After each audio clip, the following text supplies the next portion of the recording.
welcome. I call this meeting of the Bastrop Independent School District to order. Let the record show that a quorum of board members is present and that this meeting has been duly called and that the notice of this meeting has been posted in accordance with the Texas Open Meetings Act, Texas Government Code, Chapter 551. At this time, if you would please rise for the Pledge of Allegiance. I pledge allegiance to the flag of the United States of America and to the republic for which it stands, one nation, under God, indivisible, with liberty and justice for all. Texas flag. Honor the Texas flag. I pledge allegiance to thee, Texas, one state, under God, one indivisible. Please remain standing. I'd ask that Nick Henderson please come to the podium. Nick is a executive pastor with River Valley Christian Fellowship. Nick, thank you very much for coming out this evening. Thank you. Let's pray. Father God, we humbly come before you and we thank you for being a great God, and we are grateful for this day. And as I come before you, I'm reminded that your word starts with, in the beginning, God. And it's a reminder, one, that we should start each day with you. But what also I pray is that we start this school year with you and that we seek you through that. And I pray for the leadership, the administration for Bastrop Independent School District, that you give them the gift of leadership, that you help them guide and direct the schools and the systems, the operations, the programs, everything involved in it. I pray that you give them the great logistics and vision as they plan for the future of the school district and its growth, and that you help them do that so they can be the best school. Pray that you give them the ability to give the tools and the resources for their teachers to be the best teachers that they can be. And Lord, we pray for all the teachers that are excitedly waiting to start this new year and begin it, Lord. We pray that you give them patience, you give them kindness, and the greatest tool of all, you give them love to share with each student that walks in their door. And we pray for those students as they file into these schools coming up soon, that you will be with them, that they will have the best tools and resources so that they can learn. We pray that they feel like they belong where they are and that they do feel loved. And we pray that you give safety to them through this school year, through all the trips they're at the schools, and whatever it is that is involved, that they are safe and they are secure, Lord. So we just thank you so much for an amazing school district, and we pray that you continue to bless it, and we pray that you're honored and glorified. We pray this in Jesus' name. Amen. Amen. Amen. Thank you, Nick. Appreciate it. At this time, we'll have Superintendent Murray introduce our student speaker for this evening. Our character trait for the month of August is respect, and I'm going to make sure I get this name right, and if I don't, I'm sure I'll get corrected. We have a fourth grader from Red Rock Elementary speaking on respect tonight, Giselle Borrell. Giselle, you tell me if I got that last name right. Okay, look at that. I got lucky. Giselle enjoys being able to do a variety of activities at Let's Move before school at Red Rock. She also loves to ride her horses and to read chapter books. When she grows up, Giselle would like to be a police officer. Chief? Hey. You're hired. Wow. Giselle's parents are Ramon Burrell and Yolanda Munoz. Are they here tonight? Please stand and be recognized.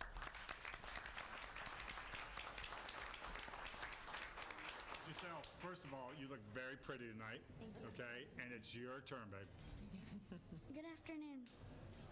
My name is Giselle, and today I would like to give my opinion about respect. Respect is one positive feeling that refers to the action to respect. It's equivalent to have veneration, appreciation, or recognition for a person or a thing. Respect is one of the moral values of the human being. It is fundamental to achieve a harmonious social interaction. One of the most important primitive things about respect is that to be respected, it's necessary to know to respect and understand one and each other, to value their interests without need. In this sense, respect must be mutual. To respect does not mean to agree in all fields with the other person. If not, it means to discriminate, neither to offend that person for their way of life and decisions, provided that said decisions do not cause harm, affect, or respect to the others. One thing that I have learned in my short life about respect is to be respected. My is to respect my parents, my family, and teachers. Because of them, I have learned what respect means. I have learned to respect my animals, although they're not human beings. They deserve my respect. Thank you. Thank you.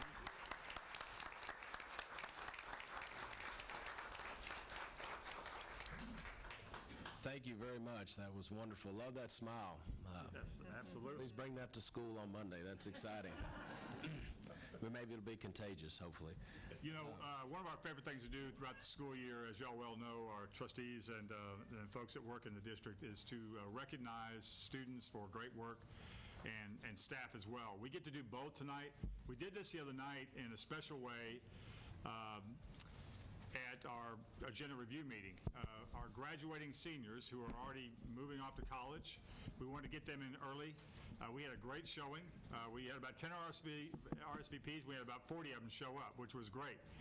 It's usually, we just never know when they're going to come, but they were thrilled. We even have a great picture. I think Jason took a picture of all those graduates holding up their checks. And so we get to continue that tonight. This is the second year of our AP Advanced Placement Test Incentive Program. I told the students the other night that really some people think it's an incentive. I think our AP kids are incentivized to begin with to excel. I just think it's a reward for a job well done. And Jason's going to go. I'm going to be up and join him in a minute, but I just wanted to set that up, and Jason's going to do the presentation for us as well.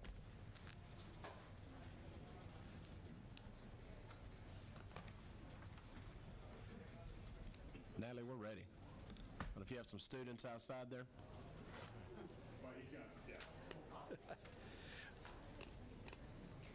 Mr. Murray, members of the board, members of the community. Come on in, Bastrop. This is our second year of our AP incentive.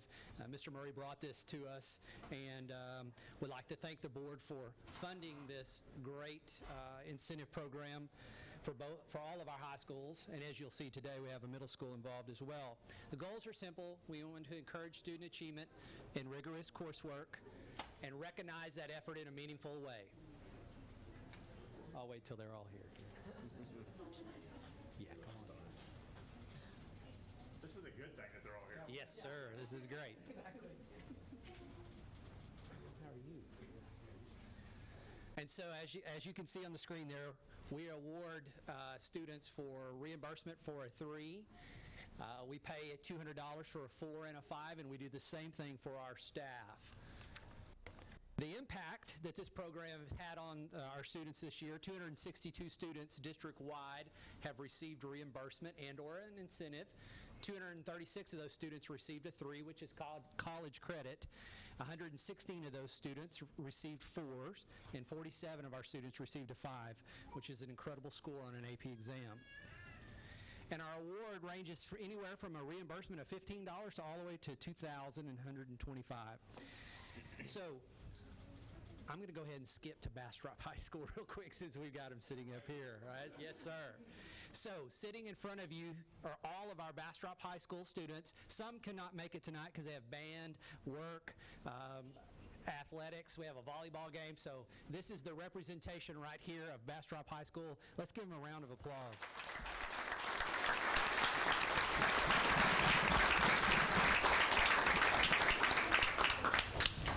Dr. Hewitt and Mr. Murray, if I could have you guys join the students. And some of you students, if you guys could move over this direction just a little bit. Dr. Hewitt? Is it okay if I just go back here? Yeah, you can go back there. You can see. Dr. Hewitt, can you scoot over a little bit? Okay, I'm not going to get all of you in, but we're going to do the best we can. Okay. I thought it went third.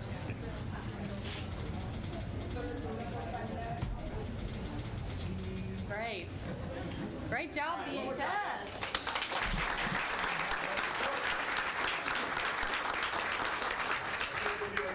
And they're like, this is all fine and good, but where's my check? You're going to go out that door, and we're going to direct you to your check. Congratulations.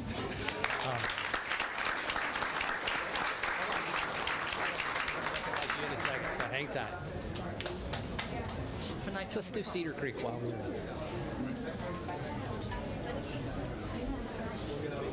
All right, as Bastrop exits, can Cedar Creek High School come on in?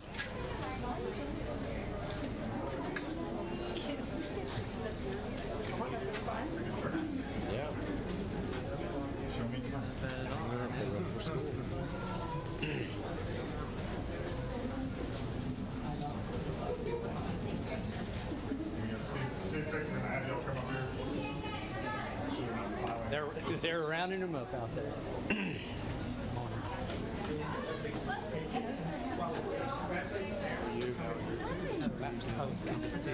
Yes, let's give a round of applause to these parents who have helped this process out by funding and studying and support. All the way. Yes, sir. All the way up in the front. Oh, come on around. All the way up, guys. All the way up. All the way up. Here.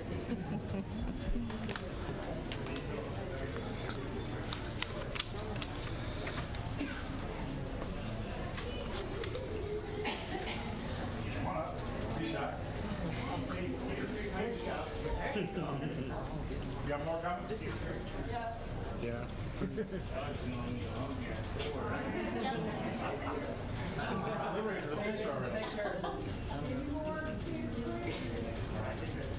All right, as we mentioned earlier, band, work, football, volleyball, some of our students are also involved in those things as well. I also like to give just a shout out to Crystal Gabriel, who also was helping with this program during the year. So thank you, Crystal, for the work that you've done.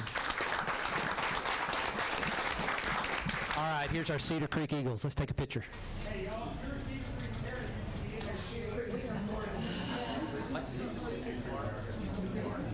Martin. That's why he runs the alternative high school. That's why he runs the alternative high school. Check room. 1, 2, 3. Awesome. Yeah, if you guys want to come take a picture, feel free to come closer.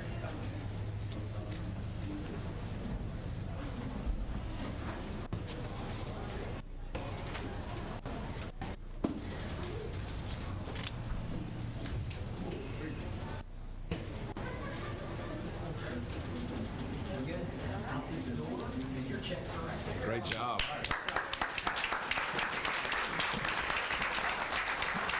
All right, now for Colorado Collegiate Academy.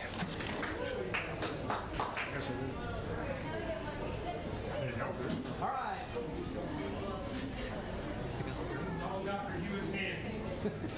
Go on up. Come on up to the front. All the way to the front. Yes, ma'am. Welcome, Circa. Our owls. Very good.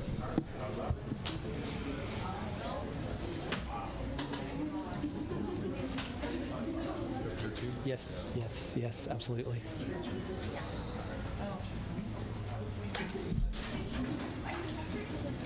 Martin, how many more this year than last year? We only had 3 last year.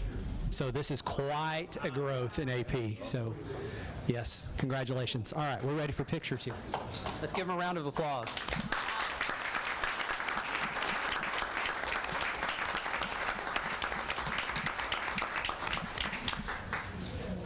Before you go, whenever this group gets up there, I got to talk about this, because this is a very special year. We're my seniors, all right? This May, they will be walking the stage at the Performing Arts Center with their associate's degree in their hand already before they get their high school diploma.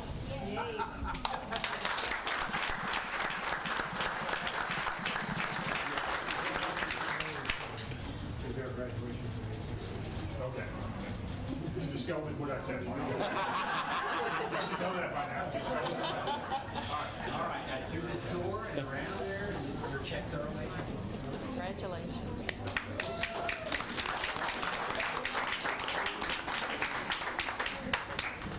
One more, miss. Next. All right, as this next group is coming in, this is a very special group. This is our Bastrop Middle School group.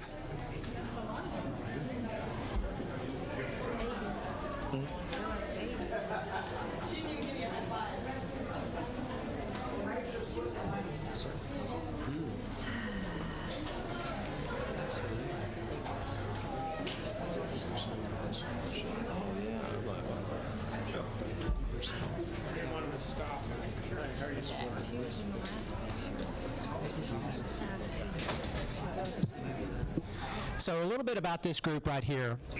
Chris and I had a conversation early last fall, and he said, I want to pilot something on my campus. And I said, what is that? And he said, I want my students to challenge the AP Spanish exam. And I said, okay.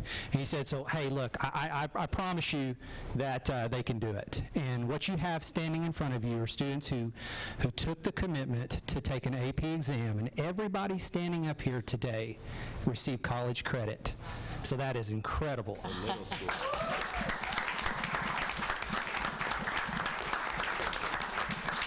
We also had 3 students score 4 on that exam, and they're going to take home some money with them as well. So congratulations. Great job. Let's take a picture.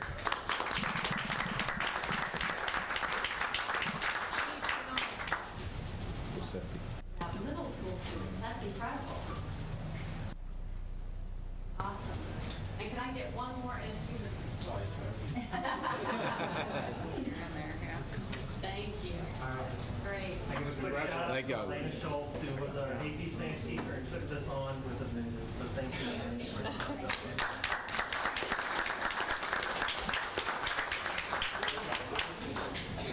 All right, out that door. Ms. Schultz, will you stay behind real quick?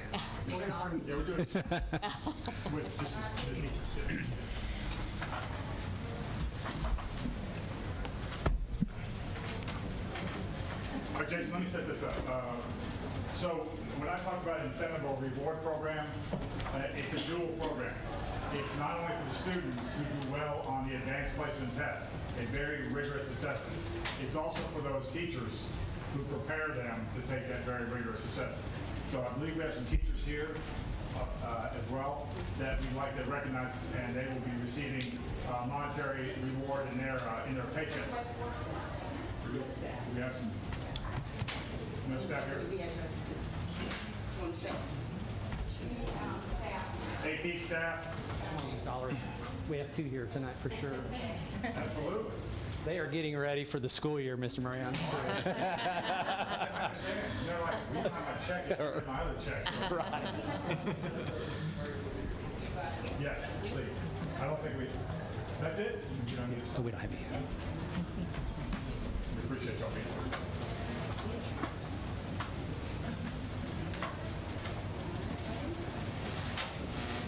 Give them a round of applause.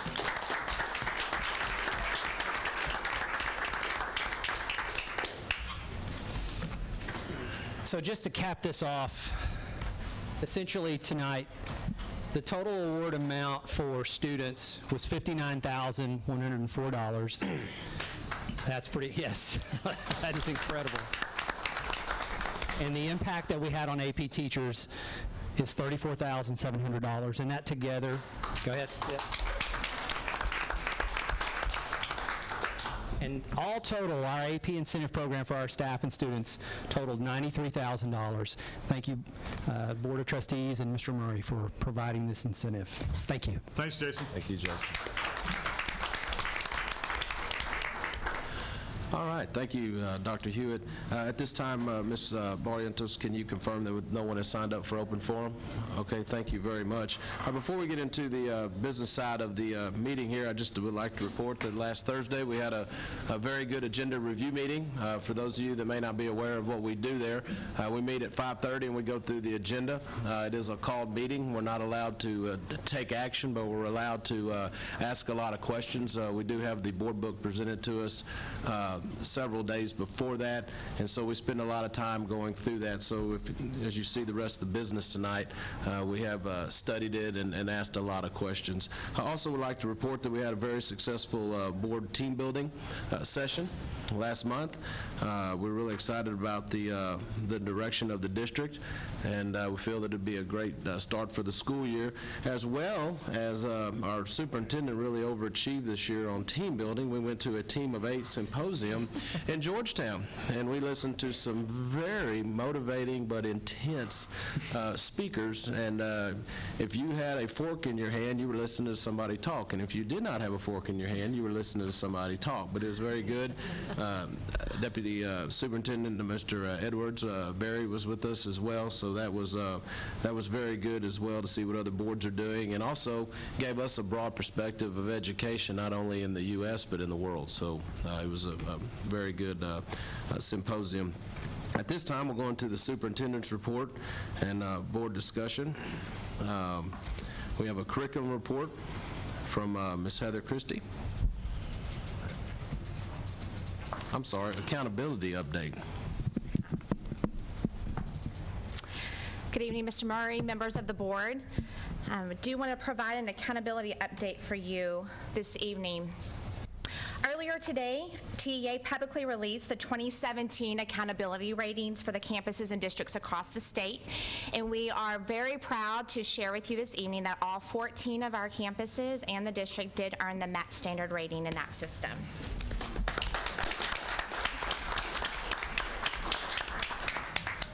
We wanted to take just a few moments to share with you a little bit more of the information behind these ratings. So we're going to share with you the index scores by campus groups, and so we'll start here with the district. And so there you can see the target for each index, as well as in this case, the district index score for each index, and then we'll go ahead and bring in the rest of the campuses. So next are our high schools. As you're looking at this information, just a reminder that Index 1 is a measure of student achievement, looks at performance across all grade levels. Index 2 is a measure of student progress and looks like a calculated growth of progress in a 1 year's time. Index 3 looks at closing performance gap. It looks at a measure specifically for students in the economically disadvantaged student group, as well as the 2 lowest performing ethnic and race groups from the previous year. And Index 4 is a measure of post-secondary readiness. So for our elementary, intermediate, and middle schools, it really looks at the progress and their preparation of students' rigor in preparation for high school. And then for our high school and districts, it has additional components related to graduation, diploma rate, and other measures for success in college, the workforce, job training, and in the military. Just want to make a couple of notes here. You'll notice the asterisk with the different targets for Genesis High School. They are under the alternative standards, and so that just shows the standards for them. And then Circa had a different target for Index 4 this year because, as Mr. Murray noted earlier, they've not yet had a graduating class, and so they don't have all the same components in Index 4 as the other high schools, and so they have a different target. Next, we'll take a look at our intermediate campuses. As you look at this information, a reminder that to earn the MET standard rating, campuses, the district had to meet the target in either Index 1 or Index 2, and then in Index 3 and Index 4.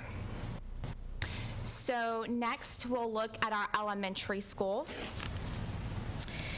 We'll see that we did have 3 campuses that did not meet the target in either Index 1 or Index 2.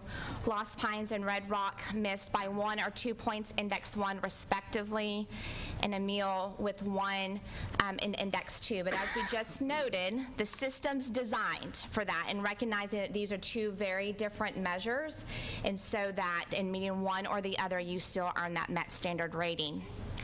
Another note I wanted to make here is that as we've continued to look at this data and information, we have noticed that almost all of our campuses did make some very nice gains in Index 4, which is again that measure of rigorness for our elementary and middle schools and intermediates in preparation for high school, or those post-secondary readiness. And so we are very excited about that and excited about the foundation that provides us as we move into a new accountability system in the coming years. This next slide shows some trends, so shows the state trend from 16-17 as well as our district trend from 16 to 17. And so what we'll note here is that in reading, math, and writing, the trends in Bastrop mirror the trends across the state. And then also when you look at science and social studies, the state maintained that, and we saw a slight decrease in one, but a slight increase in the other. So just wanted to give that comparison here for you. Another note that I'll just make is that as we look at the district performance plan along with the campus plans a little bit later, we did look at these state trends a lot and these state performance measures as we were setting our own district performance targets for the coming year.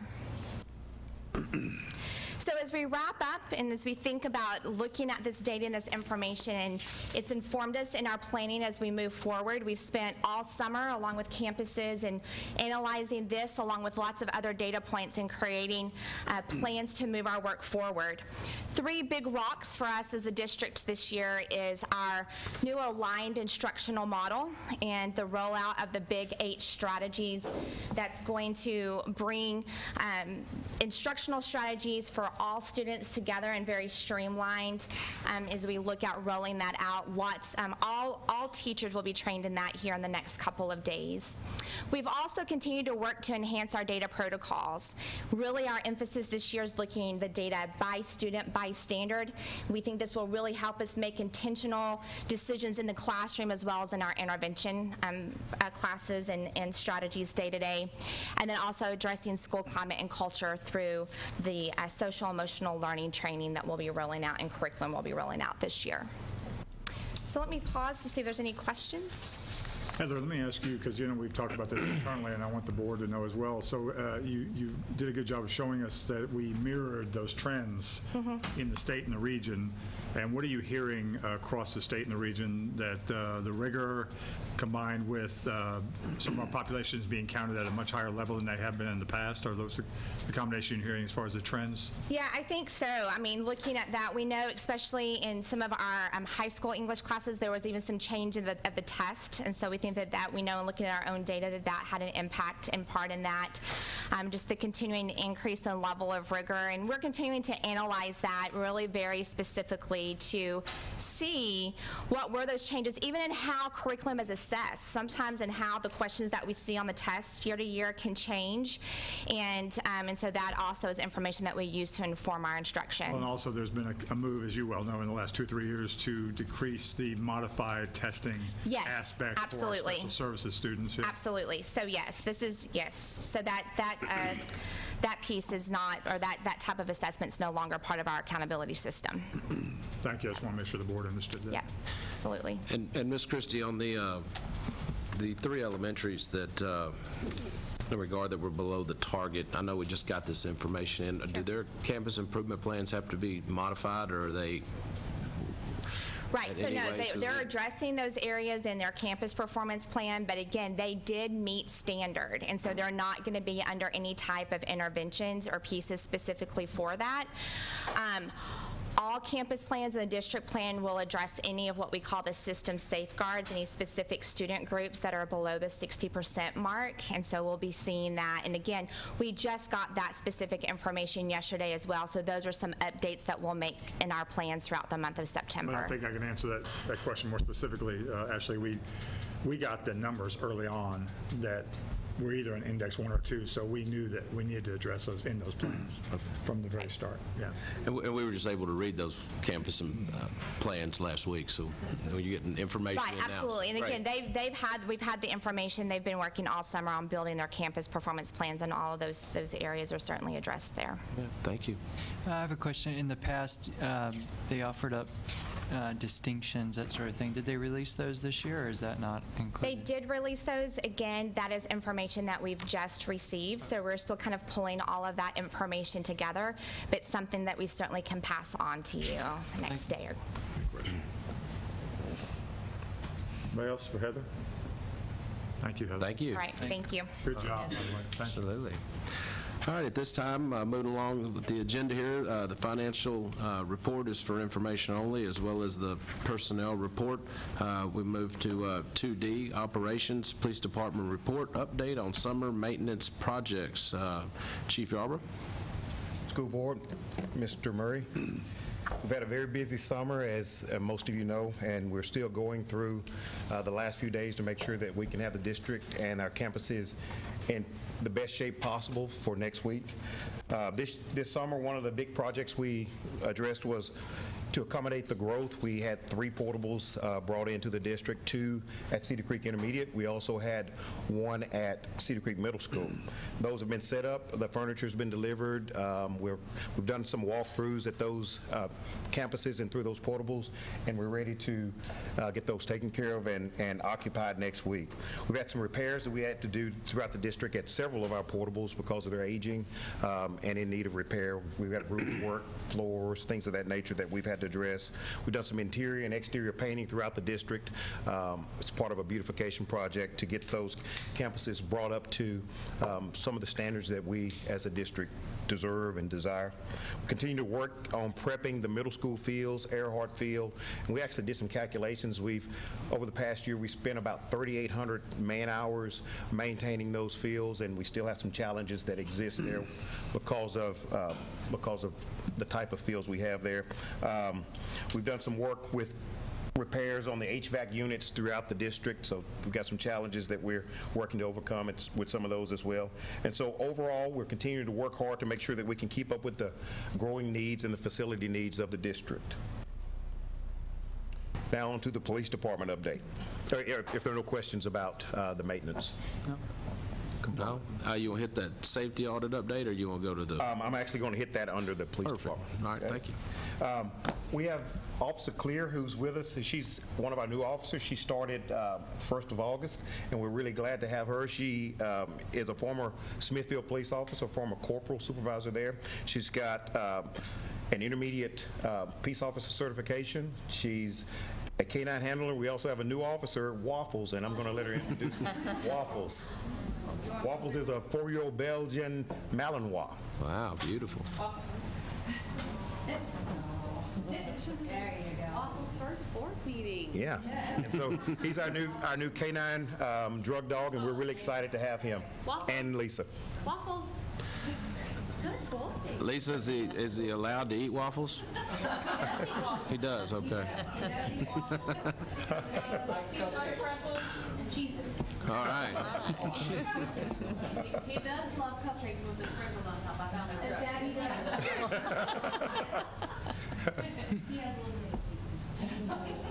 Well, we're really excited to have Lisa and Waffles on our team. We also have Colin Chadwell, who's a 10-year veteran. He's an advanced peace officer, former SWAT commander. He's got active shooter training. He's a training coordinator. He's got experience in that, and he comes to us from Bastrop County Sheriff's Department. We're excited to have him as well. Welcome to both y'all. And to Waffles. And to Waffles. You now have 5 officers. We do. Don't forget that. Well, since Waffles has 4 legs, does that count as 2 people? I'm sure in teams, that's the way it's counted. Thank you. Also, with regard to that, with the police department, one of the things that we did was we updated the standard response protocol. And in our standard response protocol, we have best practices or action plans to address anything from a leaking roof to an active shooter. So we've had in-service training with our officers. We provided that information to our campuses so that they can review that information with their staff and bring them up to speed. So we're excited about having them on board and getting familiar with what our procedures and practices are with that. During the summer, we also went through our safety audit. Texas Education Code requires us to perform a safety audit of all district campuses every 3 years, and so this year was ours, and we actually went through that audit, and we submitted our findings or our data back in July. And once we submitted that, we actually met all the standards that were set out by Texas Education Commission and the Texas School Safety Center. In addition to meeting that, we also exceeded to the point to where we actually can receive, bless you, the school safety certification designation. So we're excited about that. I don't know if that's been done. Not many campuses have it. We're one of the campuses that actually have met those standards, and we were assessed by the Texas School Safety Center. So we will be submitting our application in the coming weeks to have that designation.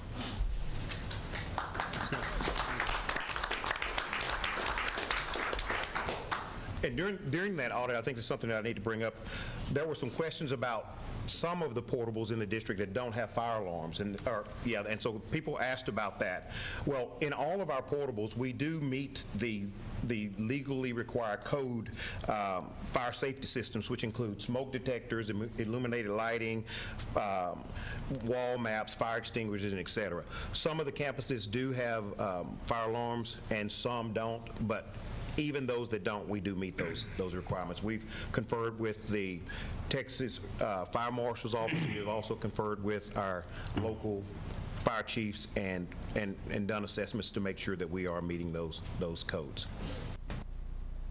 Lastly, I think I want to touch on, we had 22 applicants in response with transportation. We had 22 applicants in response to the pay increase, and I think that was a really good move on the district's part. Gold Star told us that that was the highest response that they've ever had, and it allowed them the opportunity to be selective in their hiring practices to make sure that we got the best candidates. And we also purchased 5 buses, and we're excited about getting those on the road. We had a startup meeting, which was a really good success, and we had a lot of participation with the Gold Star partnership, and we're excited about where we're moving with that. Lastly, SFE, our food service company, we've worked through this summer making sure that we could transition from our former software to our new food safety, our food software through Skyward, and that improves the point of sale process and tracking, and it makes it seamless with PEEM so that we can make sure that we capture the most accurate snapshot when it comes to our economically disadvantaged students. So we've completed some training with that program today, in fact, with the managers, and we're looking forward to another successful year with all of our partners. Any questions for me?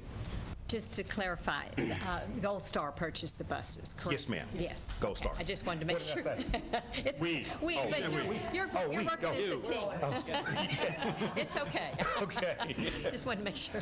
Okay. Yeah, Chief, being a new set of eyes to the district and in regards to maintenance projects and facilities and stuff like that, and I know you've had the opportunity coming into the district new, looking at it with architects, looking at it with some other consultants, construction in regards to roofs and AC units and stuff like that. And of course, what's on the agenda tonight in regards to the bond election, which will address a lot of those needs. Are those monies that are, what are your thoughts? Are they needed now? Are they needed in the future, or are we behind? We're behind. We're struggling to keep up with the needs. We're struggling to keep up with maintaining the aging infrastructure that we have. The growth is I guess, increasing that need and putting strain on HVAC systems when you're having to put more people in a classroom than it's designed to hold. You know, you have that increase on that unit. So we have lots of issues that come from the growth that many people don't necessarily see, but we see that in operations, and we see it with the maintenance needs and the increase there. Thank you for your input. Yes, sir. Thanks, Chief.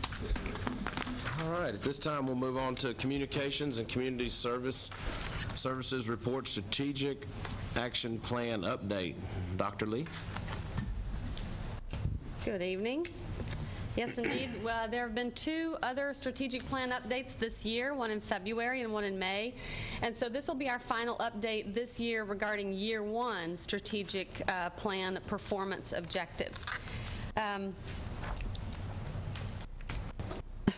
I was thinking the clicker was just going to click itself, but it wants me to do it. This is an interactive experience. I'm going to leave that alone. I'm not going to say anything. I know. Just setting you up, Mr. Murray, to give me a... So you're well aware of what our strategic plan action goals are, but I have them here for you. They're related to instruction, communication, staffing and hiring, and then our partnerships, our community partnerships. This is just a summary of what our year 1 performance objectives were. And now we go into how well did we do in meeting our year 1 performance objectives. So in that middle column you have what the objectives were, and in that far column is did we meet that, or did we partially meet it, or did we not meet that performance objectives. So as you can see in this area, that first one, those were partially met in terms of identifying the strategies that our students and teachers need. As Heather Christie indicated earlier, so much amazing progress was made on the instructional model to address student differentiation, which is what the whole goal is really about. And then that third performance objective being partially met. And some of those are just being postponed into year 2, that the framework and the groundwork was being laid, and I'll talk about that in just a second. So we did do student surveys in May. That data was compiled and given to campus leadership, and they used that data to put together their campus plans that you have now. One thing that we plan to do this year that we're putting into the fall, just because so much time and effort was put into the instructional model and the Big 8, the strategies, that is these self-assessments related to the teacher and leader profiles that were a part of the strategic design. So those are planned for this fall. So phase 1 of the curriculum management plan is complete, and it includes those things I have listed there. And what is planned for this fall is to implement phase 1 and begin planning for phase 2. This summer, a lot of time was spent in professional development with the Curriculum Council and Big 8, the Big 8 strategies. That was held all this summer. That will serve as the foundation for the full-scale training for all teachers and staff in the fall of 2017, and I believe you guys have been doing that during this professional development time, teacher in service. Also, the groundwork has been laid for social emotional learning, which is set to be implemented this fall as well in our intermediate campuses and middle school campuses. And I just put this in here because I just really think it's really pretty, and it's just so colorful, and this brings to life what it is they've been doing this past year, and all of the time and effort and many hours of hard work that went into that. That's true. The second goal is communication. Again, that second column is the performance objectives for year 1 and how we did in meeting those. 2 of them being met, the third being partially met. So next month, when we present, well, I don't know how many other handbooks are coming, but you will see the complete communications plan and handbook for our entire department. That has been completed. Two of the things that we worked on very hard were putting together what our department purpose was, and that is to facilitate open and effective communication within the district and between the district and the public, so that we not only increase understanding about what we're doing, but we increase support for the district. And then secondly, related to community services, to foster relevant, purposeful connections between what goes on at home, what happens at school, and in the community, so that our students get that benefit. And then those are the priorities that we'll be focusing on: celebrating our success, building trust, and strengthening our overall brand. We did lots and lots of surveys and held lots and lots of meetings this year. We made it a priority to get feedback from our community, and we used that not only in putting together campus plans, but in the new district plan, as well as we evaluated the ambassador program, as we looked at going out for a bond. All of that was very important and will continue to be. The third goal relates to recruiting and staffing. Again, we have 2 of those performance objectives that were met this year and 1 that was partially met. So the HR department definitely did a great job in using Twitter, and that was very effective in terms of recruiting and hiring, and so their intention is that we will expand that even further this next year. The HR video, which you've seen in English and in Spanish, as well as some recruiting collateral materials that they used, really helped out during recruiting and hiring season. Lots of job fairs this year, and the first ever district-wide job fair, and I know that the plan is to not only do that again, but to make that even bigger and better, because it was a great success. And then finally, we have community partnerships. We did host bilingual community meetings what didn't happen is that it is having high attendance. Now, the ones that were hosted by the bilingual ESL department, more of parent collaborative meetings, I think they would say that those were well attended. The ones that we tried to do just to reach out, last fall about the bond election were not very effective. And so I think going forward, we do need to build relationships with our church leaders in our Spanish-speaking communities, and as one more way to reach out to those parents. And we may want to include or want to consider home meetings as a way to eliminate barriers for our Spanish-speaking parents.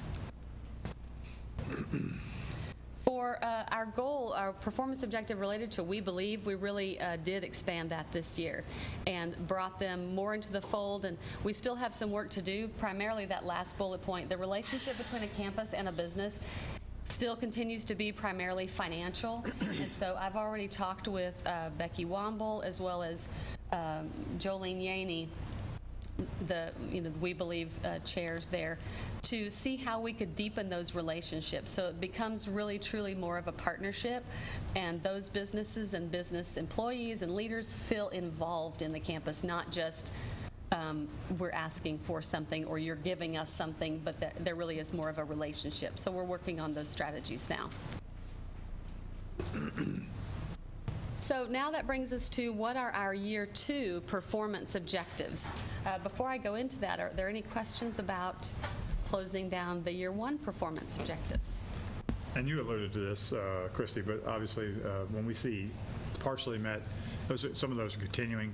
They could actually be put into play in all 5 years of the strategic action plan. Yeah, absolutely. That we may have made progress towards that. That's where I use the term partial, and that's one of the great things about a strategic plan like this, is because it is dynamic. As we make progress towards something, just like when our kids, they may start out making a D in a particular class at the beginning of the year, but they progress to a C and then they progress to a B.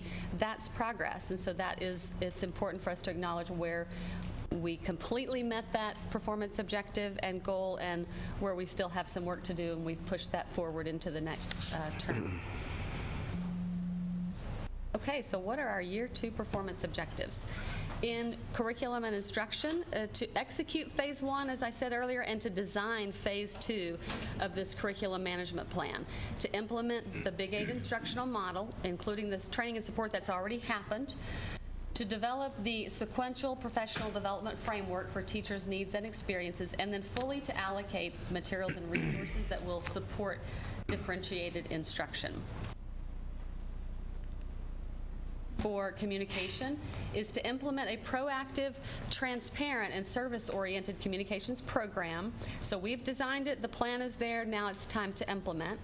To provide focus, direction, and consistency in internal and external messaging and branding.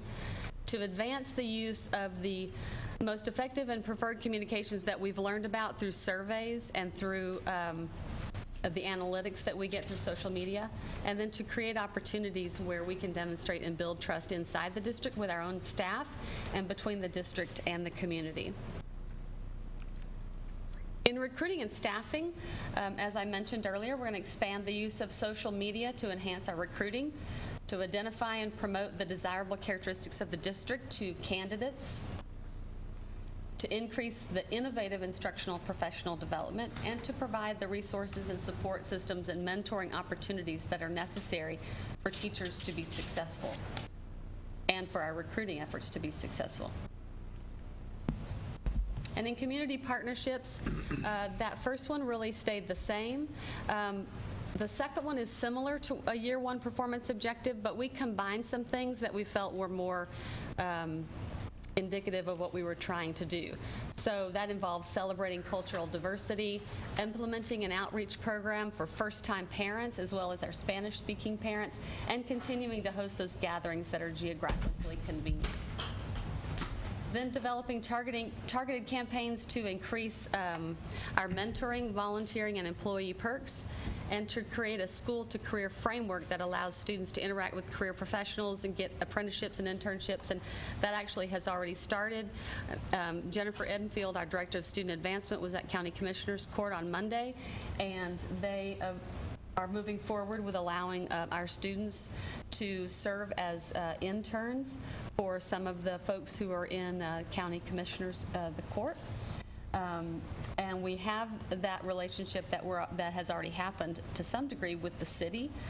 And that partnership I told you about a couple of months ago,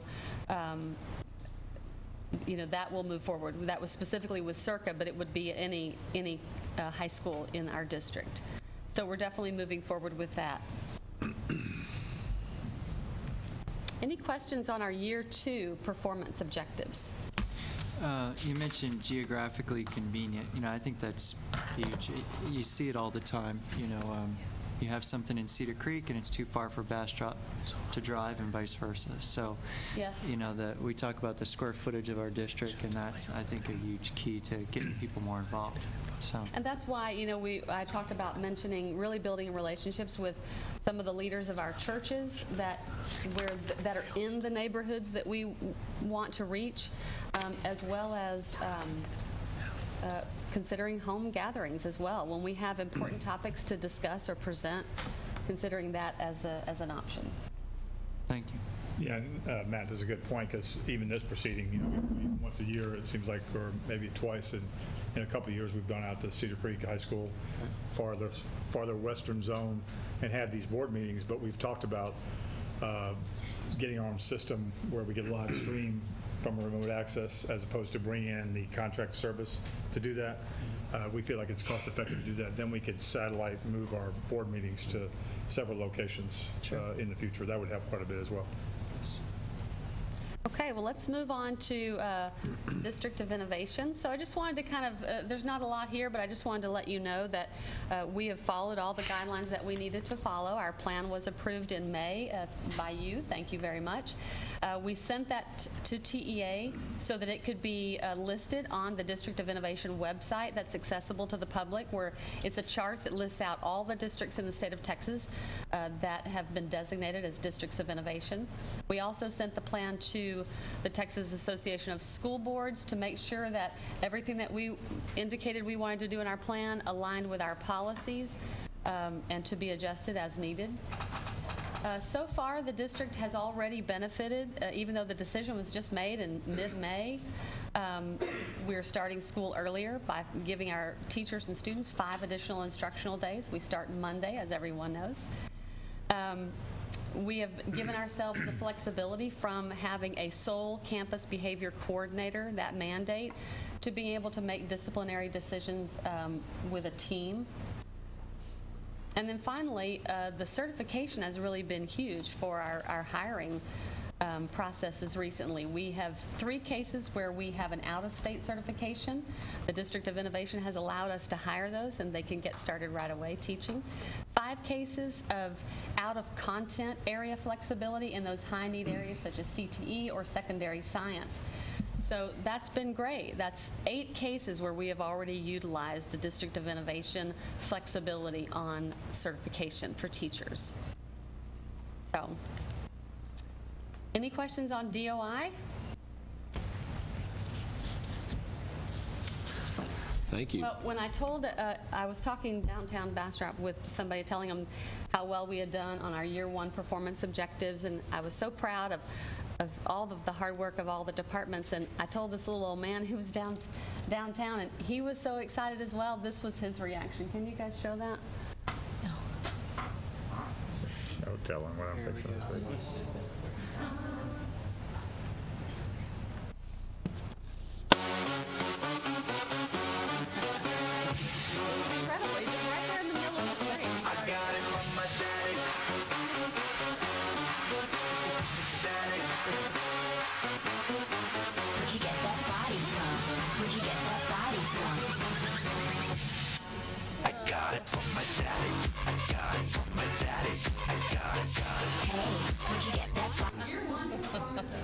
All right, thank you. Thank you, Dr. Lee. I know we have some very patient citizens here in the room, and so we're going to go ahead and vote on our consent agenda, and then we'll move some items around to recognize y'all and to visit in regards to the bond election. So would any board member like to pull any of the additional consent agenda items for discussion? If not, then I will entertain a motion to approve the consent agenda items as presented. So moved. Second. We have a motion and a second. All in favor say aye. Aye. Aye. Any opposed? All right, consent agenda is passed as presented. At this time, Madam Vice President, I would entertain a motion for an action which is required to lay on the table action item 4F to be discussed before 4A. Mr. President, I move that we table the 4A, or no, 4F. 4F. Okay. To be discussed before 4A. Lay on the table 4F. Okay, we have a second. That just moves it in front of A so we can then go to that topic. Second. Second. Need a motion, that's good. Do what? I don't know, you need a motion? We do, yeah. This is all in favor? Aye. Any opposed? All right. Thank you. At this time, we'll discuss action 4F, consider and possible take action to adopt an order calling school building bond election. Just before I turn it over to Mr. Murray, would members of the audience please stand if you were on the committee that we put together? I know there's several of y'all out there. Thank you for waiting patiently, as well as staff that sat in these meetings as we went through these. So I know there's a lot of staff member, principals, and administration and stuff. So, all right, this time, Mr. Murray. I'm going to get it as soon as I get it here. All right. We're in presentation mode, we're ready to go. You know what, I know we do have some folks here who are on our most updated bond review committee, and we appreciate all the time spent, not only in the meetings, there's been a lot of time spent in communications with us, whether it was at a sit-down meeting, giving a presentation, or taking what they heard in the presentation, going back talking to their friends and neighbors, their students, whatever, and then came back and sent us emails and a lot of correspondence. And because of all that correspondence and communication, we've been tweaking this plan almost up until, obviously, today. And so for the board's edification, they've seen it, but it has adjusted a little bit. And then, obviously, for the people in the audience, I'm going to go through this relatively quickly. If there are any questions at any time that I'm going through this, please don't be shy, or I'll just keep on going. But if you want to ask a question or have a question on the... It's too close to that. You got that? You get it back up? Thank you. My finger's too big for that little remote. These are the things we've talked about. We're going to be close to 11,000 students this fall. It was underscored earlier with Chief. I appreciate him talking about the fact that we're stressed when it comes to our systems, when it comes to our buildings, use of portables, all those things that we know we want to address in a bond plan. We are the largest employer in Bastrop County and have been for many, many years. It's always good to look at the good things that are going on. We've talked about a lot about that this evening. It's kind of a good lead-in to talking about the bond plan proposal. This is one I always highlight because it seems like we get beat over the head with this every year, especially when we start talking about things like bond issues and whatnot. We'll hear things like, you're too top-heavy up there at central office. You got this, you got too much of that. And so I always want to point this bullet out that Bastrop I.S.D. currently has a very low administrative cost ratio of 0.38%. The average for the state of Texas is 10% for schools our size. We had some success, obviously, 10 years ago, but think about it, we're a fast-growing district. We had success 10 years ago, folks. It's time to really address the needs that we're talking about right now and that Chief talked about a little bit earlier.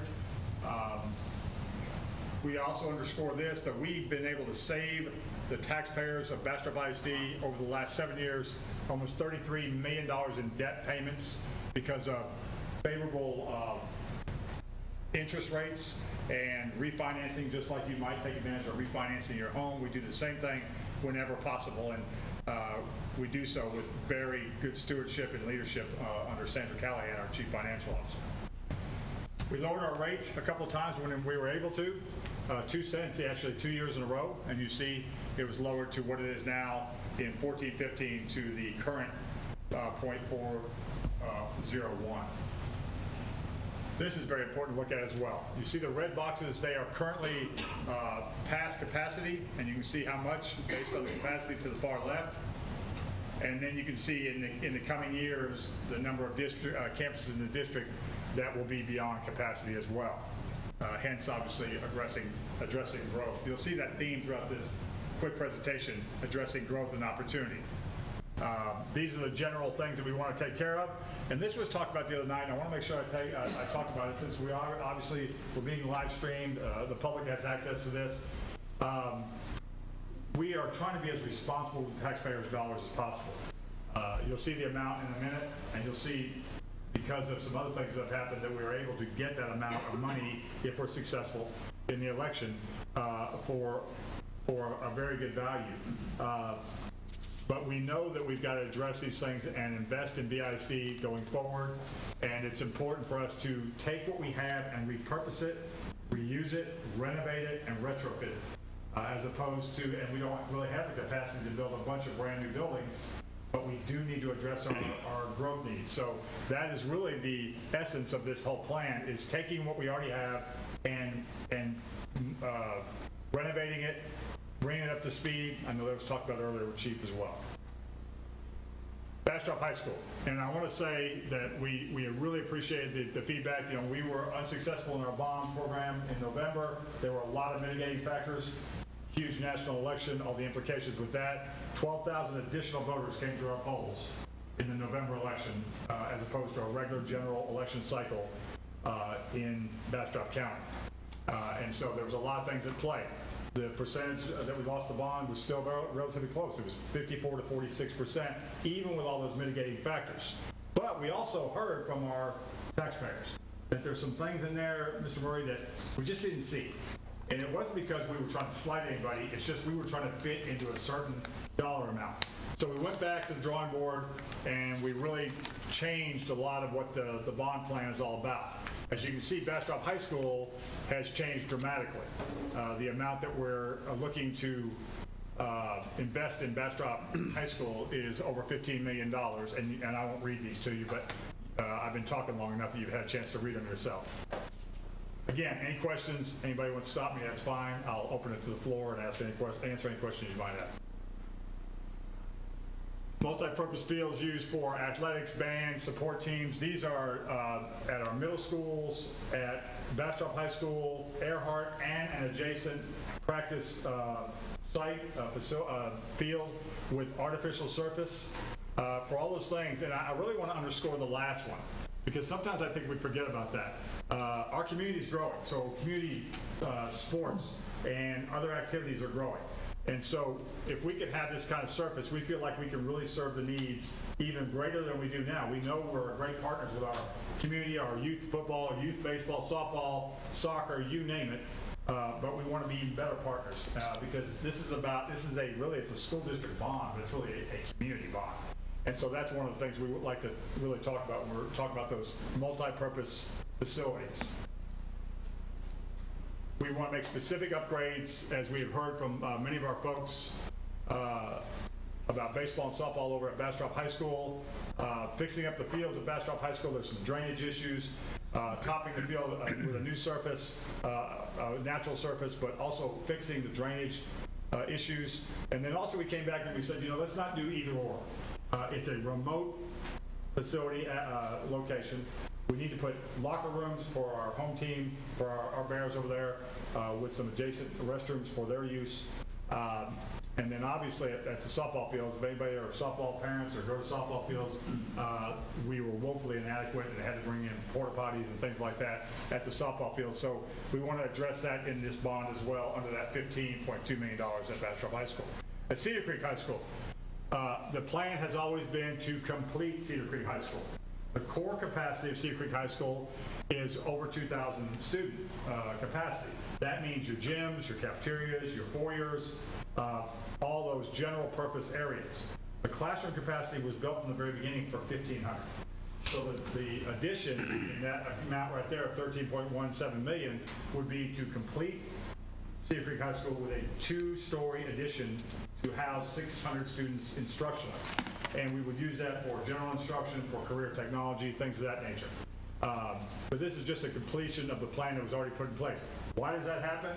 You can imagine, obviously, you know, everybody pays attention to their dollars. Everybody wants to make sure we're frugal with their tax dollars. That's why I talked about the fact that we were able to discount that a couple years in a row, and when we're able to do that, we do that because we understand that. If you built a brand new high school and when we opened that high school, our capacity or enrollment was what? Bridget, we opened it up about. Yeah. So if we had built it for 2,100 instructionally, we would have been sitting there for years and years and years with empty classrooms, and our folks probably would not be too happy about that. So that's the way high schools are really built in this day and time. They're built with a core capacity, a set ahead classroom capacity, and then you know you got to come back and complete it later on. And that has been the case with Cedar Creek High School for sure. All right, here we get into conversions and repurposing and retrofit. Conversion of the current MENA, which we are attached, as you well know, long-standing school here at this site, and I'll underscore this now, and I'll do it later. The name MENA is not going away. It's just our plan is to change the location. So taking the current MENA and repurposing it for Circa, which you saw the students from Circa this evening, very proud of them, Genesis, and expanding the needs we have here at the service center. And again, I won't read those things to you. I'll just give you a chance to look at those. And that, you see the total there up in the yellow box. Bastrop Middle School and Cedar Creek High School, the Cedar Creek Middle School, those two existing middle schools, we need to increase their current capacity to 1,000 students. And then you'll see in a minute we're proposing a third middle school model to also house 1,000 students to give us enough capacity for 10 plus years in those grade levels. That grade level will change. We're looking at changing the configuration of our middle schools from the current 7-8 to the more typical 6-7-8. And our elementaries would then go from the current pre-K4 to pre-K5. And you can see, again, what's going to be involved in those two. That's two schools being dealt with. That's why you see that number up there in the yellow box, that total. Now, conversion of the current Circa Genesis, which we all well know, the folks who've been here for a while, that used to be called the Ninth Grade Academy, West Campus. It's had several names. It's now housing Circa and Genesis. Moving Circa and Genesis over here to MENA, as I showed a second ago, would allow us to go back into that building, make it a freestanding campus as it was at one time when it was the Ninth Grade Academy. Add a competition gym, so it'll match the model of our two other middle schools. Again, that capacity of 1,000 students at that campus as well, and to give us that third middle school model. You see the total up there in the corner. Conversion of BIS, the current Bastrop Intermediate School. Again, if we're changing that configuration, that grade level configuration, then we're going to repurpose that intermediate model school to an elementary. Which elementary? MENA Elementary. It would become the new MENA Elementary. Again, I said that historical name would never go away. And you can see what's going to be done there to bring us up to speed.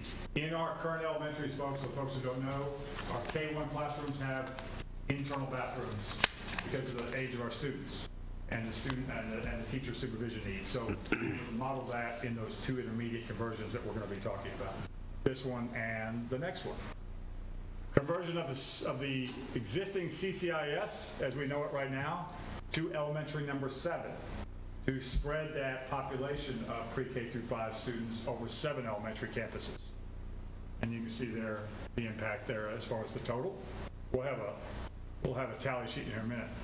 We call these Lover Lanes projects. Obviously the baseball field's out at Lover's Lane, but beyond the baseball field, which is really attached more to Bastrop High School as far as a full project, we've got Gateway, and we need to do classrooms out there, a renovation of existing classrooms and building space and expansion of student services areas.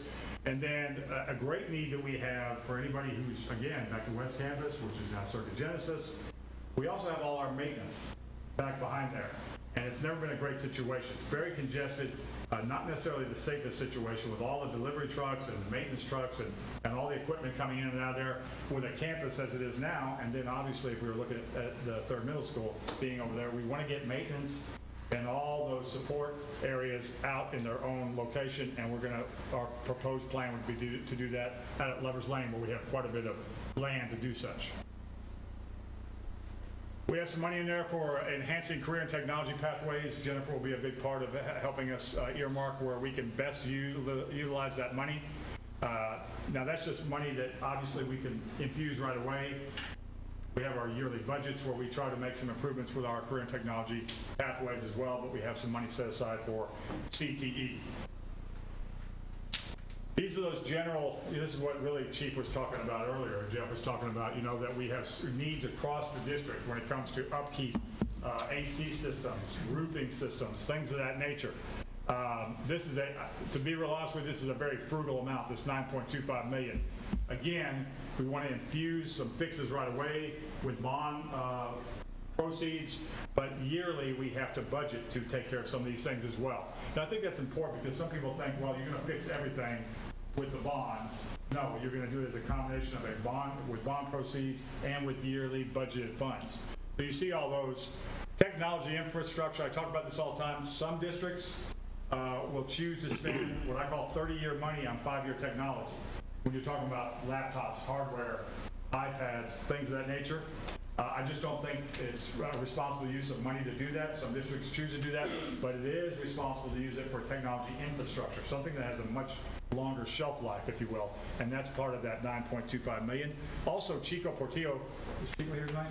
Chico, there you are.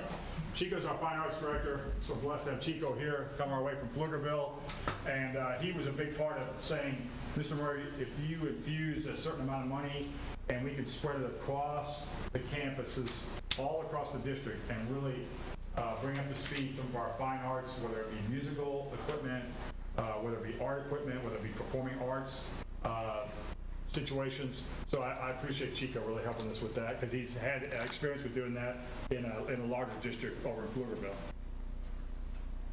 All right, here's the total.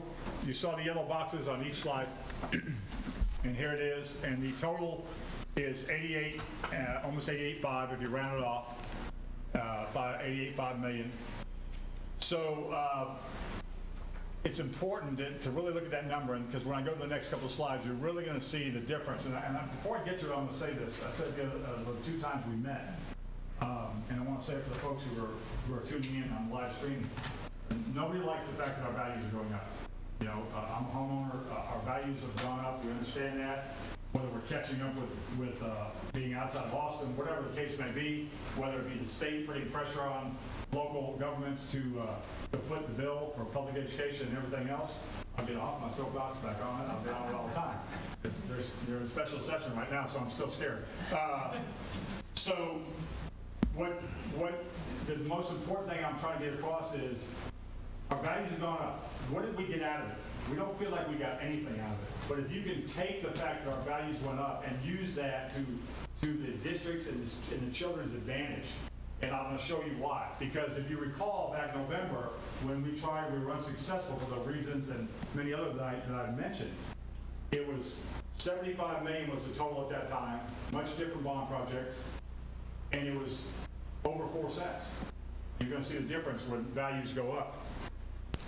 This is also something we want to talk about. This is the impact, okay? This is the first aspect of showing you the impact.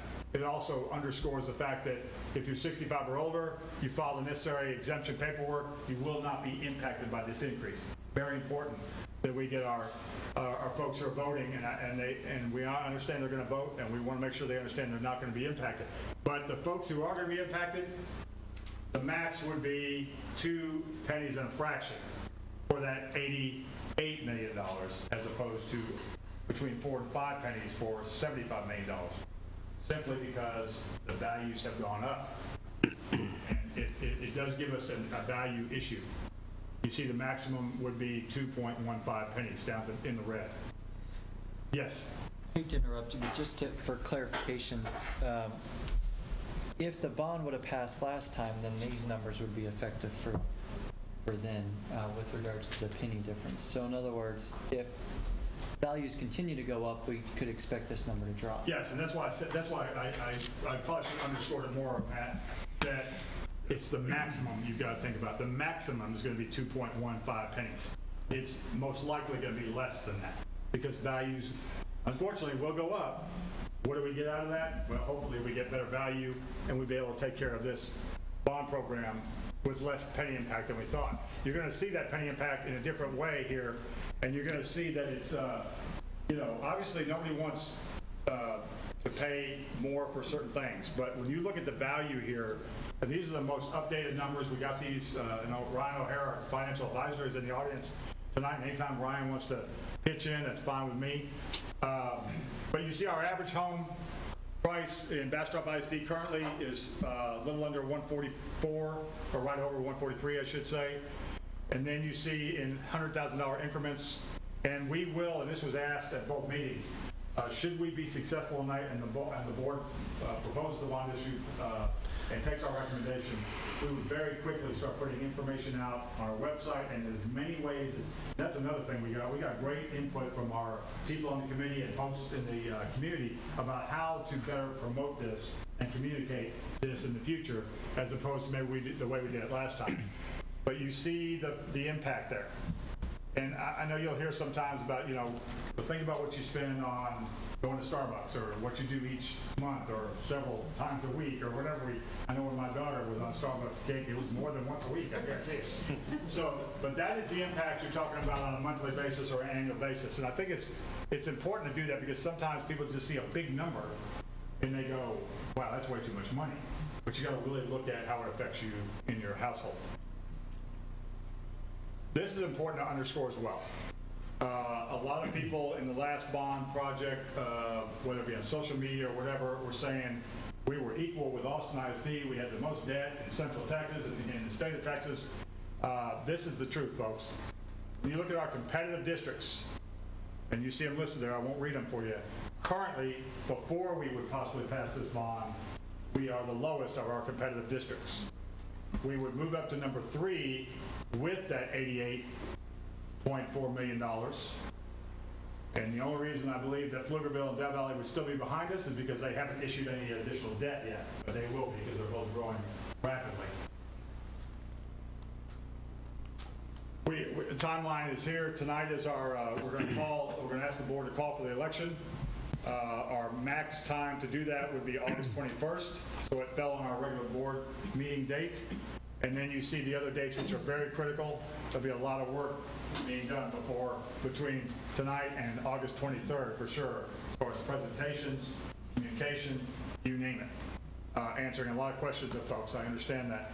But you see the early voting would be October 23rd to November 3rd. Election day would be November 7th. And I know this was stated by one of our board members previously, and we thought it was very important for us to put that out there, that really the education and well-being of our students in this community is really all of our responsibility. So I know the board might have questions for me. I'm going to ask anybody in the audience any questions you might have. Give you a chance to ask any. Okay, board, any questions? I know you've seen this before, but this is the most updated version. Okay? Thank you. Thank you, Mr. Murray. Appreciate it. And just to note that this board has spent a lot of time a year ago in regards to the plan before this that was not successful. We spent a lot of time reviewing the information and the surveys and getting feedback from district administration in regards to why that bond didn't pass. So we as a board were very passionate to listen to the teachers, listen to the community. We even considered last May trying to run this bond again, and a lot of the community said, hey, just give us a little bit more time. And so a little bit more time did come out to our advantage. I would like to note, to add to Mr. Murray's presentation, that the school district does not set values on your homes or on your property. Okay, that's the appraisal district. And so there's a lot of misunderstanding in regards to that. Is there any further discussion from the board? Mr. Allen? Yeah, I just want to, this thing is, we've been talking about this for over a year, but last year we had a really good committee put together, and what we did, we brought in some new faces, and I think that was important. I think it's important for everybody to know that we wanted to hear more from more different people, and I think that's what we got. And I think that part of the committee said, let's simplify this thing just a little bit with our message, because the presentation's great, but it doesn't justify the work that's been in that. But I think the message is real clear. So I wanted to say that I'm thankful for that community that got together. I was a part of one meeting, new ideas, fresh faces. I think they were, a lot of them came in and said, I may not have supported it the last time because I was a little bit confused. So I think we settled some of that.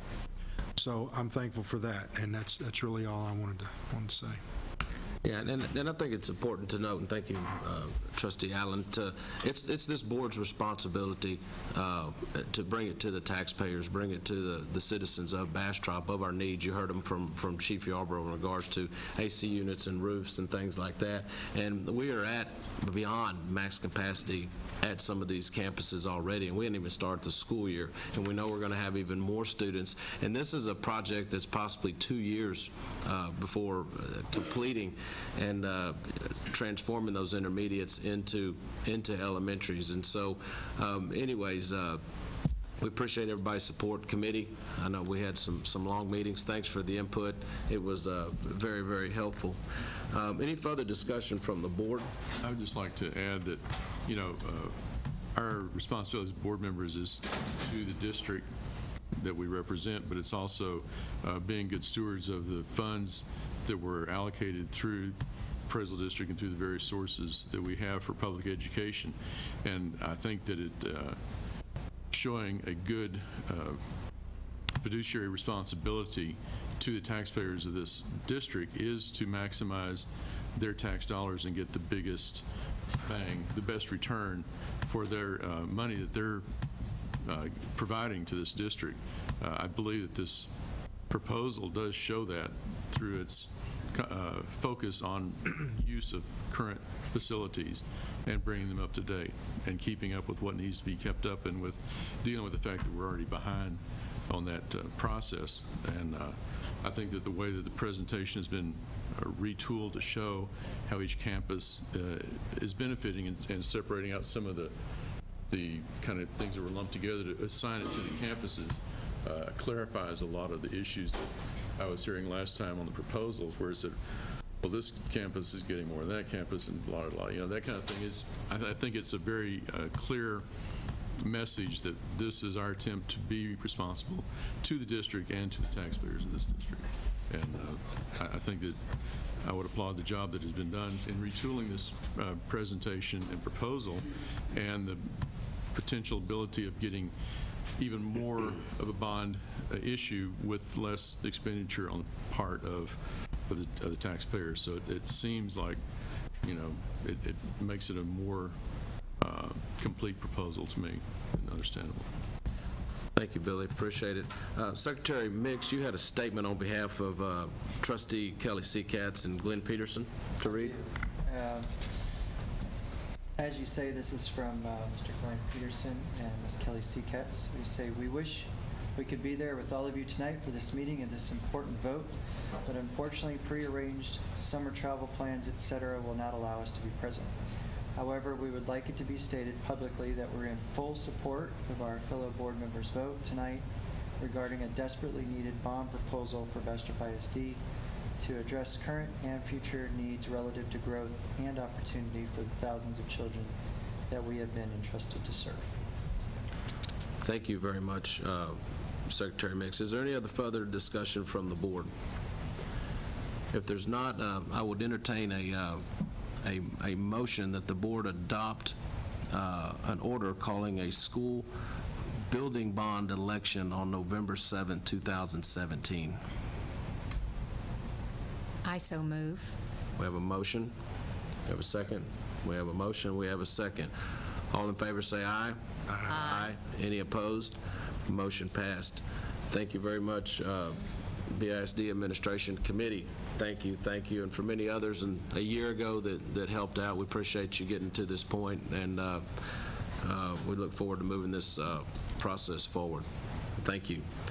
At this time, we will convert back to the action items.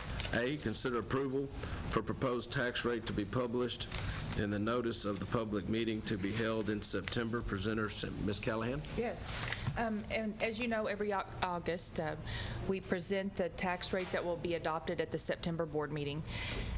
That notice will be published in the September newspaper, and then we'll adopt it on the September 19th board meeting. We're proposing no change to the current tax rate, $1.04 for M&O and .441 for INS, and we ask your approval of that tonight. Okay, is there any discussion from the board in regards to the proposed tax rate? If there's not, I will entertain a motion to approve the proposed tax rate to be published and the notice of the public meeting to be held in September. So moved. We have a motion? A second. We have a second. All in favor say aye. Aye. Any opposed? All right, thank you, Ms. Callahan. This time we'll move to action item 4B, consider approval for revisions of the Bastrop I.S.D. Student Code of Conduct. Mr. Hudson.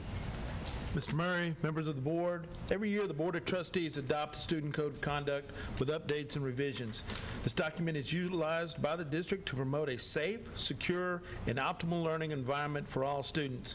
Inside the code of conduct, you will find the district-wide disciplinary management plan, a description of prohibited conduct, a disciplinary options, methods, and consequences for preventing and addressing the student's conduct, and the process the district will follow when administering disciplinary consequences. Are there any questions at this time? If there are none, I recommend the board approve the revisions to the Bastrop I.S.D. student conduct as presented. Any further discussion, board? If there's no further discussion, I'll entertain a motion. So moved. We have a motion. Second. We have a second. All in favor say aye. Aye. Any opposed? All right, motion carries. Thank you, Mr. Hudson. Thank you. Action item 4C, consider approval of the local state compensatory education curriculum for at-risk identification.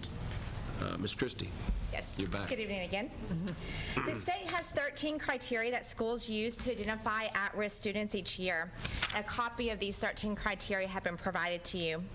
In turn, we use our state compensatory education funds to provide supplemental services to these students who are identified as at risk.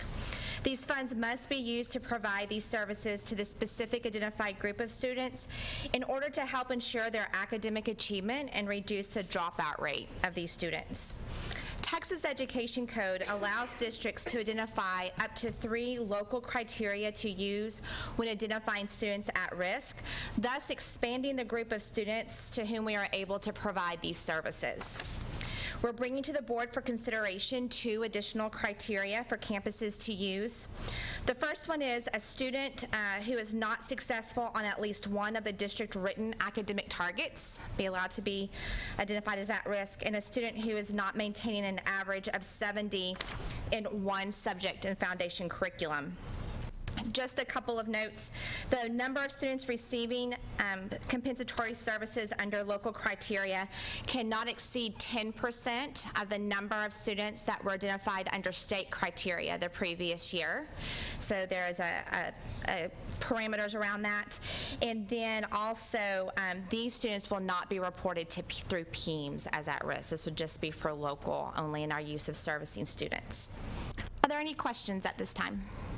On the state criteria, is attendance in there somewhere? Because I know that's something that comes back and bites us on the, reviews Right. and things. Yeah, it is not a criteria there for at-risk. So definitely something that we are looking at, and that is in our plans, as you've probably noted, as in looking forward for next year, but it's not an at-risk identifier. So we're currently not proposing to add that? No, not at this time. Not at this time. Any further discussion, board? All right, at this time, I'll entertain a motion to approve the local state compensatory education curriculum for at-risk identification. So moved. We have a motion. A second. We have a second. All in favor say aye. Aye. Any opposed? All right, motion carries. Thank you. Thanks, Christie. Move to action item 4D, consider approval of district and campus performance plans. Dr. Hewitt and Panay? Hi, good evening, board. Mr. Murray, I need to find the clicker. Mr. Murray took it up. Hey, I have no problem getting up. I'll do it. So basically, we're ready to take action. No. Okay, so good evening, Board. Mr. Murray. I'd like to take a few minutes of your time to discuss our district performance plan with you guys. As mentioned earlier this evening, you guys have had the plans for about a week, so you've had time to kind of review all the detail, the performance objectives, the goals, and all of the strategies. So at this time, I'm just going to really go over some of the major focus areas of our plans. So I want to give you a little bit of an update of kind of how we structure and we come up with our district performance plan. And the first step in that is to do a comprehensive needs assessment.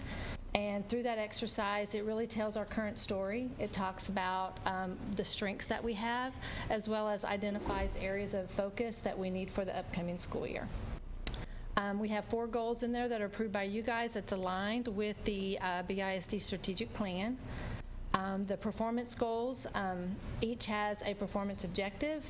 The performance objectives have at least 1 or more strategies to address the goal and the performance objective. This is really where the work is done to be successful with our goals and our performance objectives. We do a review of this plan quarterly. We go over every single strategy and we determine where we are with the progress of that strategy.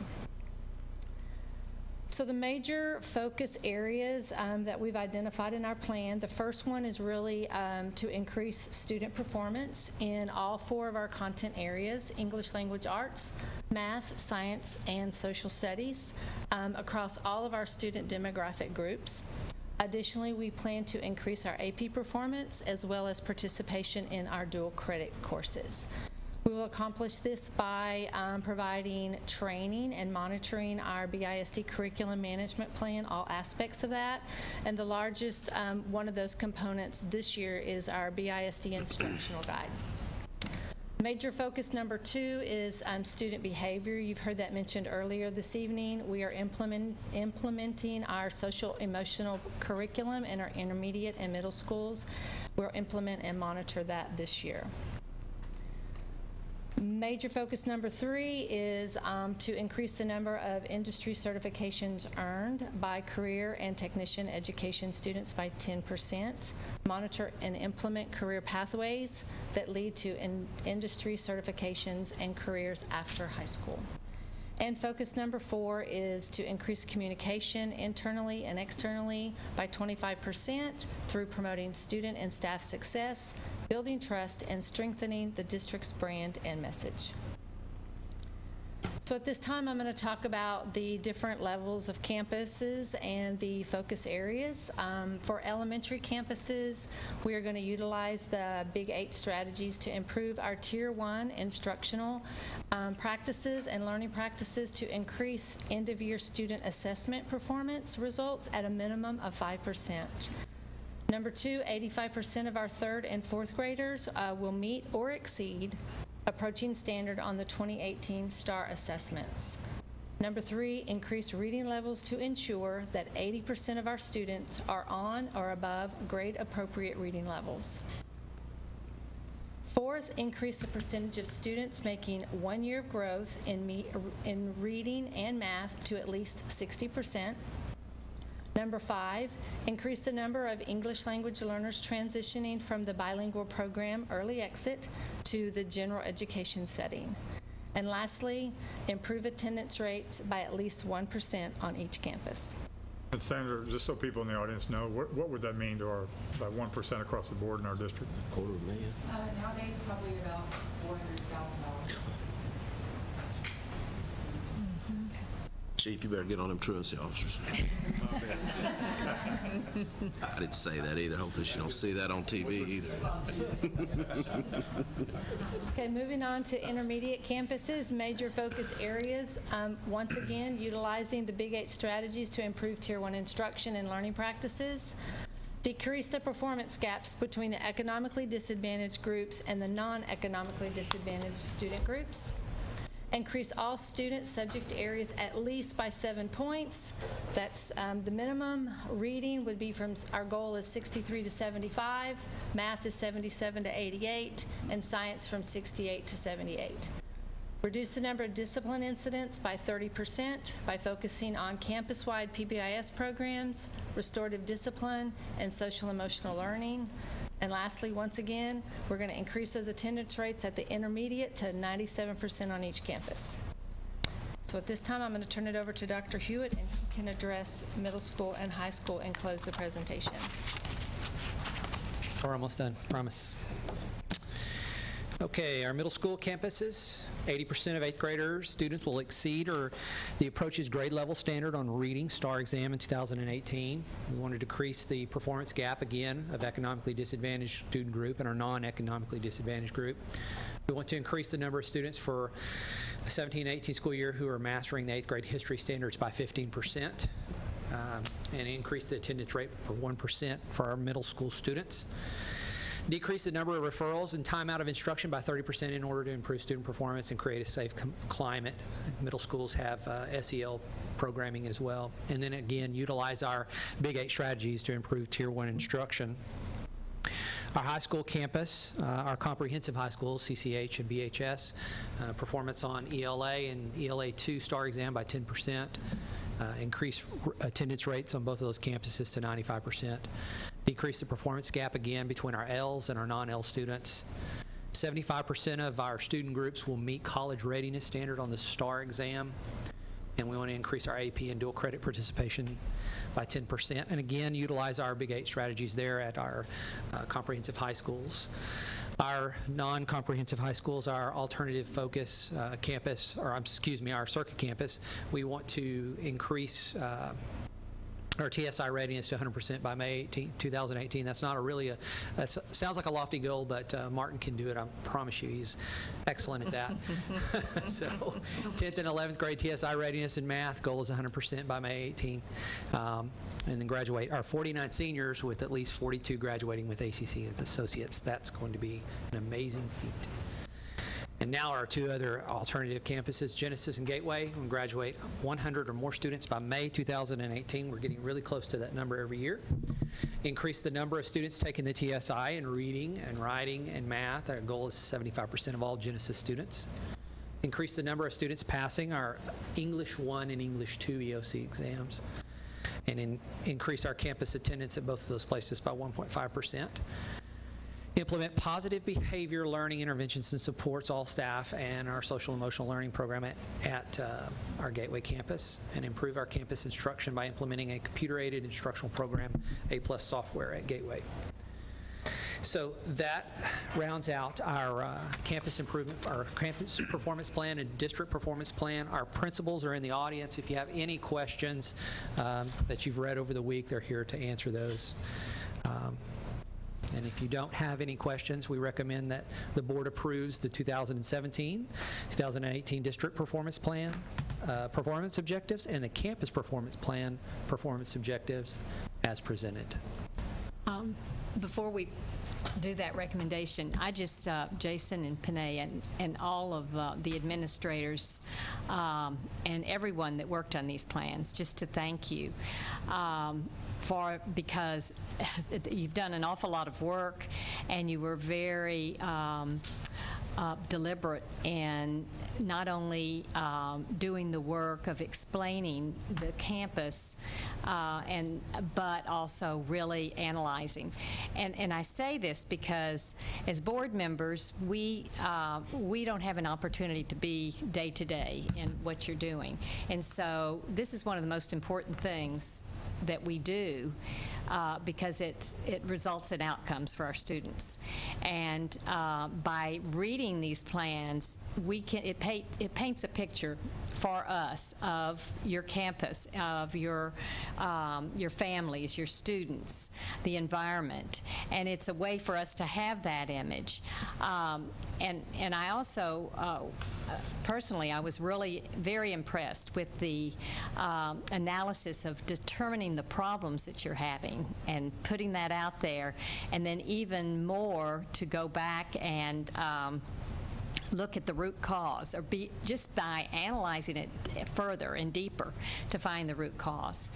The one trend that I know all of you are I saw across the board from pre-K to high school, and there are others, but this is one that I was really noticing, is the reading. And, you know, I think going back to our elementary campuses all the way up to see those concerns that you're sharing about your students, I think that our campus, our district plan of aligning that instructional model is very timely, important, and for that to be a focus. And I don't know if anyone wants to speak to that, but it gave us a very good picture of you being able to really target the areas that you see needs and then work toward the solutions for that. And that's what we're looking forward to, is that work that you're going to be doing to really focus in and find those solutions. So, I don't know if anybody has any comments. I see all the joy and excitement on all these principals. They're wanting to jump out of their seats on all this. And you know, you're probably surprised that we read this. I did have a request from Trustee Mix that we get these down to maybe 2 pages, but that was, yeah, he did say that. So, anyways, well, a little light reading in the evening's always funner in the morning. So I think that this gives us a great chance to see and to give us information that we can talk to the public with what is going on in our campuses. It's the real information. It's not the generalizations and the diatribes that are level of public education from many different interest groups who don't support what we're doing. And this gives us a great chance to show what we are doing on a per campus basis, as well as what the issues are that each campus is facing. It's not always easy to, you know, admit that there's a problem. But the first step to fixing a problem is to identify it, and then, like Molly said, to go deeper into understanding where that problem comes from. And sometimes it's something internal, sometimes it's something we don't have a whole lot of control over. But I think that the information it provides is very valuable in being able to talk to the people that stop me in the HEB produce section every time I go there to talk about what's going on in the schools, because it does get that information very well. And you can remind them that once approved, this goes to the our website, and that's it's public information as well. So. Getting people to actually do that, when they can just go on their Twitter accounts and get the feeds from what everybody else is just saying about stuff instead of what's really going on. That's the challenge. But thank you for the hard work. Melinda, Ms. Garner, do you have something? No, I'll go ahead and speak in regards to what you were saying. I think one of the things to keep in mind, and that we appreciate you already do, is that we put these plans in place, and it's not just going to happen overnight. It's a process. And so you may even see where we put strategies in place last year, for example, especially in regards to reading, new components and resources that we put in the hands of our teachers, that we worked over the course of last year to get all of those pieces in place. Now you'll start seeing in our strategies where it includes the implementation and the fidelity of the implementation of these resources, and now bringing in those big 8 strategies embedded with these resources and how we use these resources. We'll start to see the progress, and you can see where our goals are incremental. And so it's when we get new resources and new strategies, it's typically a 3-year process where before we're going to see the gains. So it's about being patient and seeing that little bit of growth and celebrating the growth that we're looking for.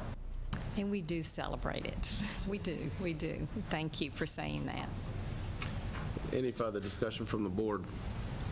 I'd just like to say that I appreciate all the hard work. I mean, it was no doubt. I've talked to past administrators too that put in the time and energy of the huge amounts of work that go into it, and not just identifying problems, but solutions and step-by-step work that's going to be done. So we really appreciate that. Yeah, I want to say this publicly, and I appreciate all the board speaking. The board certainly say this, whether it be individually or in some of our discussions when we're at these conferences that we were talking about, getting all the valuable information. But our principals work very, very hard. Teachers work very, very hard. Being a principal in today's educational world, whether it be in the state of Texas, but other places as well, is one of the most difficult jobs that you can imagine. And so our folks, they work very hard, and I want to publicly thank them for all their hard work. We know they don't always get the recognition that they deserve for either the hard work or certainly the results. So from the superintendent, you need to know that I really appreciate everything you do, and I know how hard you work. I sat in that chair myself 2 different times, and but it's gotten harder and harder since I did it. And I just want you to know that I understand that. Absolutely.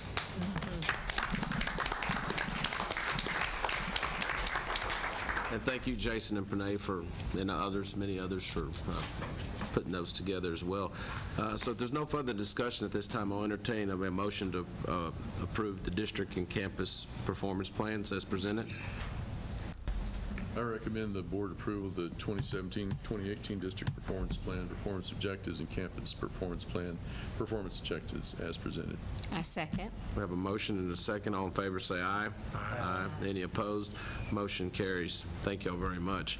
We'll go to 4E, consider endorsing a nominated individual for a position on the TASB Board of Directors, and the presenter is Vice President Molly McClure. Okay. I recommend that Will Strait be endorsed as region for the TASB Board of Directors, Region 13, I'm sorry, as from our board. All right, I'll consider that as a motion. Do we have a second? Second. All right, and is there any discussion? Normally we have discussion before, but we got ahead. Any discussion? All right, all in favor say aye. Aye. Aye. Any opposed? All right, motion carries. Thank you for bringing that to us, Ms. McClure. At this time, the rest of the items will be for information only in regards to the district-wide calendar and the other things listed there as well. I would also like to give a shout out for all the hard work and effort on Stuff the Bus last Saturday. That was very amazing. It was very humbling, very rewarding. And it was amazing, the turnout. I think we gave out most of the backpacks. We had a demand, I would say, for probably 100 more plus that they'll be able to go to the counselor at the different schools. I think the parking was full. Just a shout out to all the community partners that came out, that not only volunteered but set up tents, that gave out giveaways. It really, really makes a difference. And what's amazing is the people in line receiving the backpacks. I personally have done this for several years, and you don't recognize 99.5% of them. And so it's very amazing. So thanks for all the hard work and effort. I know there's a lot of volunteer hours and stuff like that, so please continue to pass that down. Any other discussion from the board? All right, Mr. Murray. We have obviously just the things at the end here, information, and we'll bring those to you, the revisions to TASB policy and anything else that would usually be a first reading and then a second reading. We bring that to you probably next month. Other than that, it's we're ready to adjourn if you're ready to adjourn. All right. Is there any objection to adjourning this meeting? If there are none, consider the meeting adjourned. Thank you. Thanks for being here. We appreciate y'all. Thank y'all. Good job. Now we get after it.